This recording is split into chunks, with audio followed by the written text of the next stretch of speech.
ষষ্ঠ শ্রেণীর চারুপাঠ, এটা হচ্ছে বাংলা চারুপাঠ। তো আজকে আমরা সমাধান করব। দেখো পৃষ্ঠা নাম্বার হচ্ছে, আমি তোমাদের দেখাই, এই দেখো পৃষ্ঠা নাম্বার 20। হ্যাঁ, এটা হচ্ছে নীল নদ আর পিরামিডের গল্পের, ঠিক আছে। পৃষ্ঠা 20, তারপরে সমাধান করব পৃষ্ঠা 21-এর এই টিক চিহ্ন, মানে বহু নির্বাচনী প্রশ্নকে টিক চিহ্ন বলে। তারপরে সৃজনশীল প্রশ্ন সমাধান করব, ঠিক আছে। তারপরে 22 পৃষ্ঠায় আমাদের আরও একটি 2 নাম্বার সৃজনশীল প্রশ্ন আছে। তো চলো আজকে আমরা 22 পৃষ্ঠা পর্যন্ত সমাধান করি। আর পরবর্তীতে এই তোলপাড় গল্পের ভিডিও দেখার জন্য অবশ্যই সাবস্ক্রাইব মাই চ্যানেল। তো চলো আমরা ভিডিওটি প্রথম থেকে শুরু করি। আর বলে রাখি চ্যানেলটি সাবস্ক্রাইব করে দিতে, কারণ সাবস্ক্রাইব করলে কিন্তু আমি ভিডিও আপলোড করলে অটোমেটিক তোমাদের ফোনে ভিডিওগুলো পৌঁছে যাবে, এই জন্য চ্যানেলটি সাবস্ক্রাইব করে দিতে হবে।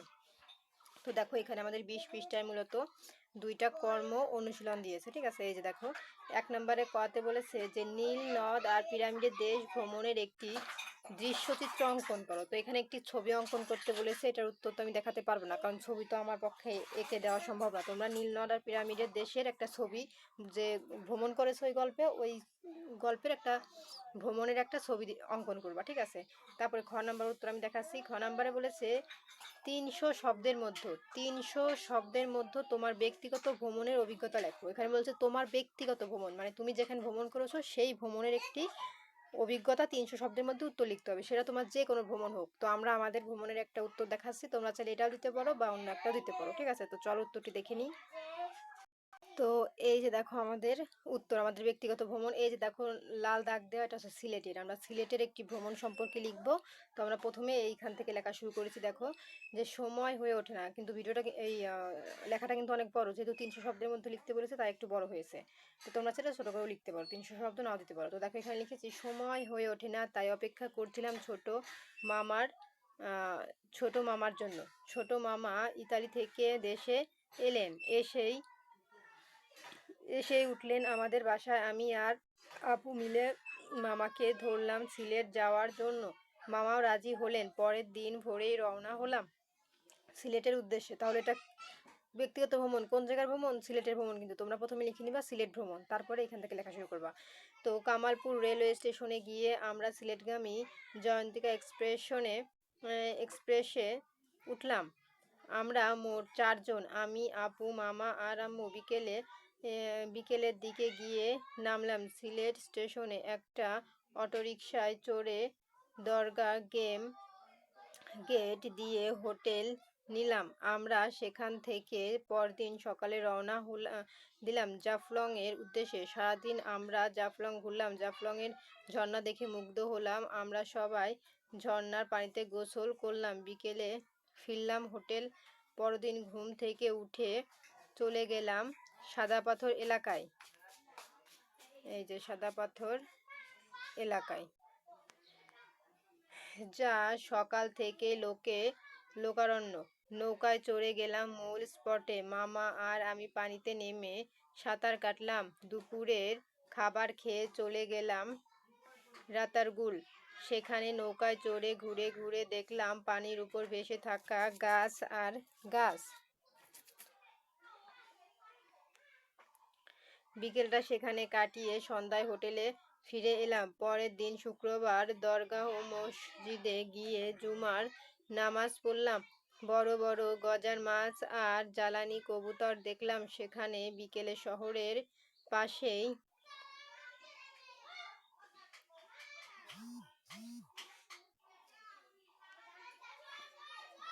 মালনীছড়া চা বাগান ঘুরে দেখলাম। রাতে খাওয়া দাওয়া করলাম সিলেটের বিখ্যাত 5 ভাই রেস্টুরেন্টে। অবশেষে ফেরার পালা। সিলেটের চমৎকার সৌন্দর্য উপভোগ করে আমাদের মন ভরে গেল। তারপর ভোরের ট্রেনে ফিরে এলাম ব্যস্ততম শহর ঢাকায়। তো এই ছিল কিন্তু আমাদের সমাধান। তো দেখো আমাদের কিন্তু এই খ নাম্বারের ভ্রমণের অভিজ্ঞতা আমরা দেখিয়েছি। এখন চলে যাবো, আমাদের এখানে টিক চিহ্ন আছে। তো দেখো টিক চিহ্ন এখানে 1 নম্বরে আমাদের কি বলেছে। 1 নম্বরে বলেছে কোন দেশকে পিরামিডের দেশ বলা হয়। তাহলে কোন দেশকে পিরামিডের দেশ? উত্তর হবে ঘ, মিশর। এই যে ঘ নাম্বার। তারপরে 2 নম্বর, সৈয়দ মুজতবা আলী কায়রোকে নিশাচর শহর বলেছে কারণ।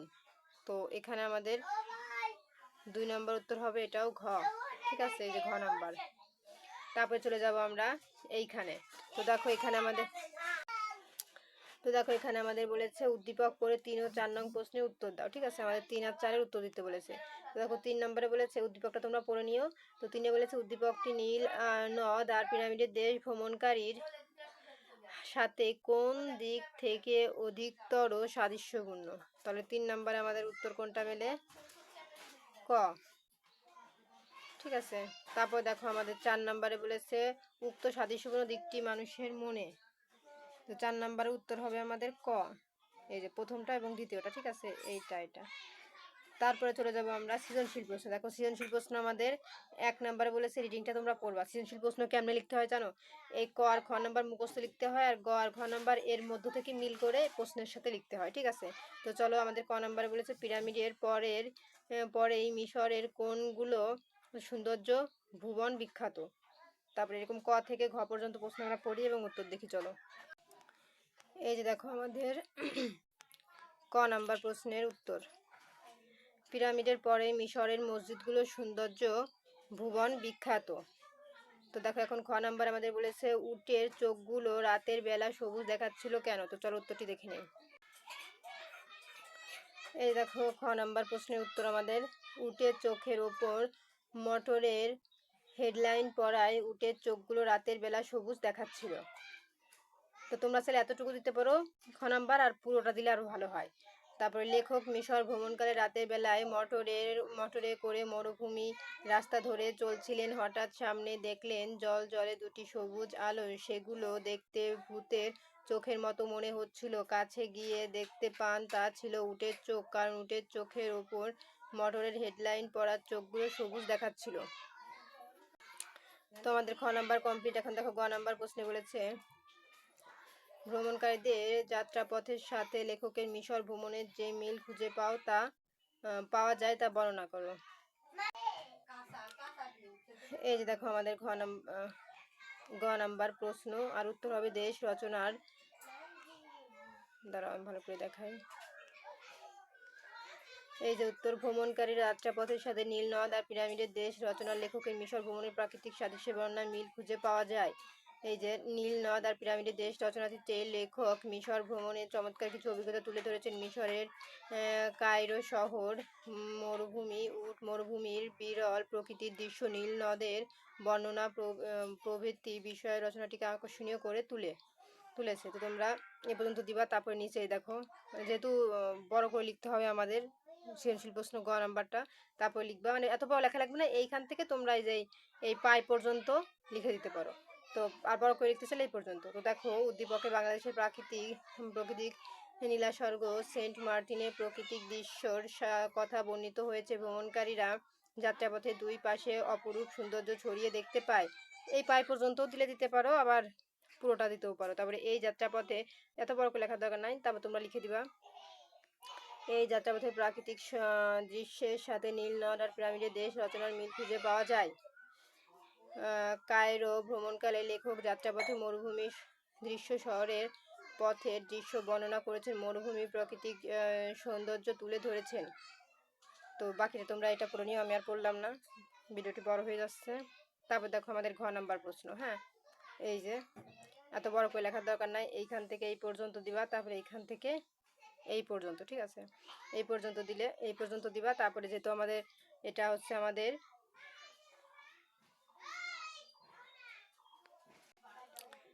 সৃজনশীল প্রশ্ন, যেহেতু উদ্দীপকের সাথে মিল করে লিখতে হবে, একটু বড়ই লিখতে হবে। তোমরা এই যে এইখান থেকে এই পর্যন্ত লিখে দিবা। ঠিক আছে, এই পর্যন্ত লিখলেই হয়ে যাবে। আর যদি কেউ একটু বড় করে লিখতে চাও তারা আবার এই যে নিচে এতটুকু দিয়ে দিও। ঠিক আছে, এই পর্যন্ত। তো এই ছিল কিন্তু আমাদের 1 নম্বর সৃজনশীলের উত্তর। তোমরা দ্রুত স্ক্রিনশট দিয়ে নাও। তো দেখো আমাদের 1 নম্বর সৃজনশীলের উত্তর কিন্তু কমপ্লিট। একটু গ আর ঘ নাম্বার একটু বড় করে লিখতে হয়। তো আমি যত বড় উত্তরে যেখানে দেওয়া ছিল গাইডে অত বড় দিলেও পারো, না দিলেও পারো, একটু ছোট করে দিতে পারো। এখন দেখো 2 নম্বর সৃজনশীল ক আর খ মুখস্থ দিতে পারে, আর গ আর ঘ নাম্বার আমাদের এটার সাথে মিল করে উত্তর লিখতে হবে। ঠিক আছে, তো চলো আমরা এই 4টা প্রশ্নের উত্তর দেখে নিই। তো দেখো প্রশ্ন বলেছে ক নাম্বার, নীল নদ আর পিরামিডের দেশ রচনার লেখক কোন গ্রন্থ থেকে সংকলন করা হয়েছে। খ নাম্বার, এই নীলের জল দিয়ে এই দেশে চাষ করা হয় কথাটি কেন বলা হয়েছে।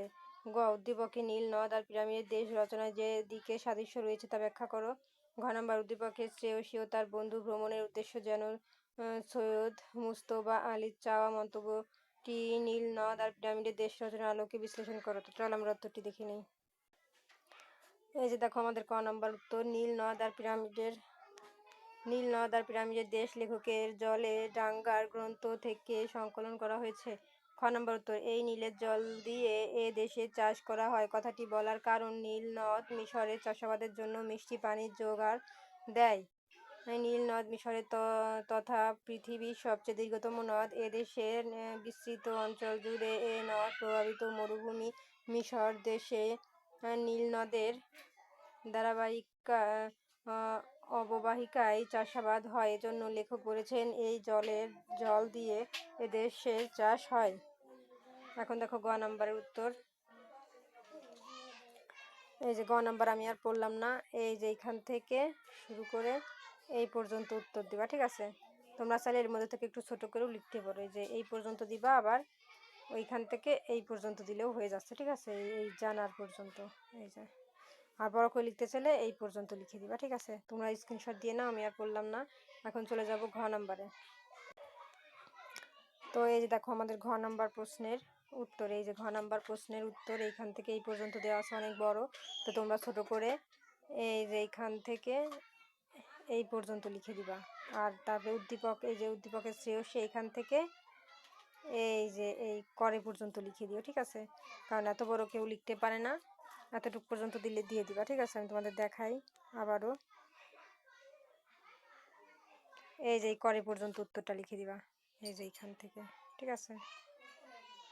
আর কেউ যদি পুরোটা লিখতে চাও, যাদের মেধা ভালো তারা পুরোটা লিখে দিবা, তাছাড়া ছোট করে লিখলে কোনো সমস্যা নাই।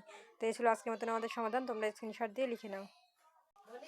তো দেখো আজকের মতন আমাদের এই 2 নাম্বার সৃজনশীল উত্তর কমপ্লিট।